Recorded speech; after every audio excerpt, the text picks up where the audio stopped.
Good afternoon and welcome to the Dr. Sophia Rothschild Show. I'm going to have a PhD in experimental physics, but I also have a doctor of science in history, economics, politics, and theology. And once again, welcome. Today I want to talk about race.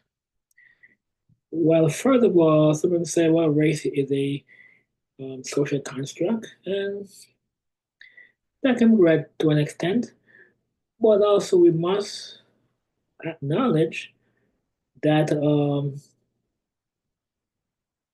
a European does not look like an African, does not look like an Asian. So what we have is, all right, we have Europeans. And within the European group, there are subgroups, right? But at the end of the day, they're Europeans. And people of European heritage have certain characteristics, right? Be it with the group or the subgroups. And then there are the Africans. The Africans look a certain way.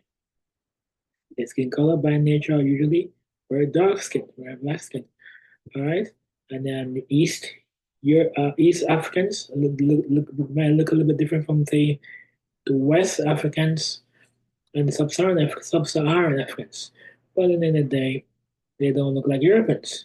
And then you also have the Asians.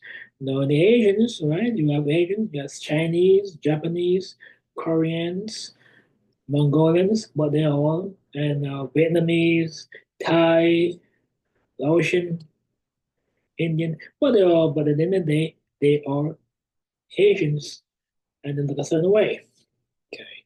So I think, to be honest, there are differences between European, i.e., white people, and say African, let's say, i.e., black people, and there are, and say, Asian people. Then there's also the Levant. Most a lot of what say places like Egypt and the Middle East are from the Levant, and they have certain genetic markers. Europe and their subgroup are certain genetic markers. Africans and their subgroups are certain genetic markers. Asians and their subgroup are certain genetic markers. Yeah. So I think, to be very frank, race does exist, and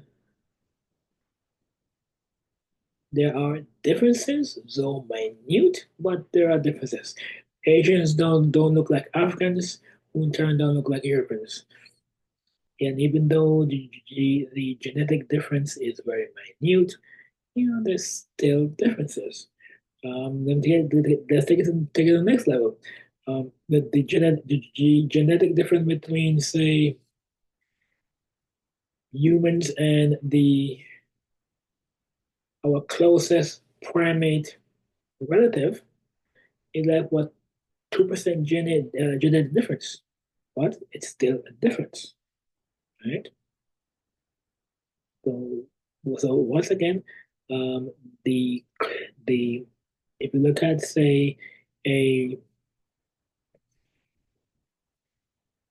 the genetic difference between, say, humans and our closest primate relative is about 2%. Okay, and so they are differences so minute between, say, the Europeans, the Africans, the Asians. The genetic differences are very, very minute, but there are still some differences. We don't look the Asians don't look like Europeans, don't look like Africans. They just look different things.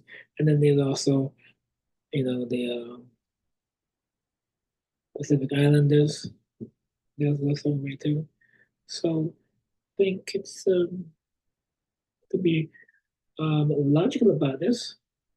The there are the differences genetically between Europeans, Africans, and Asians are very minute, but there are differences.